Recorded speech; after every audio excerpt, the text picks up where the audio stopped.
আসসালামু আলাইকুম সুপ্রিয় দর্শক শ্রোতা, আপনারা দেখতে পাচ্ছেন যে একটি ব্ল্যাক বেঙ্গল জাতের অনেক বড় একটি ছাগল, যেটিকে গরিবের গাভী বলা হয়।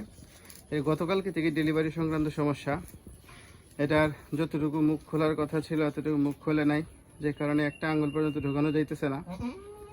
তো আজকে আমরা মালিকের অনুমতিক্রমে এটার সিজারিয়ান সেকশন অপারেশন করব। দেখা যাক এটার কি অবস্থা হয়। আমরা যে ছাগলটার অপারেশন করবো, ছাগলটা শেভিং করা সম্পন্ন হয়েছে। আমরা ইনশাল্লাহ এখন অপারেশনটা শুরু করে দেবো। কি আছে তো আলহামদুলিল্লাহ, আজকে আমরা এই ছাগলটার সিজারিয়ান সেকশন অপারেশন করলাম। তো এটার ভিতরে একটা বাচ্চা ছিল, এটা জরায়ু খোলা নাই এবং গতকালকে থেকে এটার ডেলিভারিতে প্রবলেম হচ্ছিল। আজকে সকালে এটার পরিস্থিতি এবং অবস্থা বিবেচনায় সিজারিয়ান সেকশন করা হয়। আলহামদুলিল্লাহ, সিজারের পরে বাচ্চা এবং মা দুইটাই আপনারা দেখতে পাচ্ছেন কত সুস্থ আছে, সুন্দর আছে।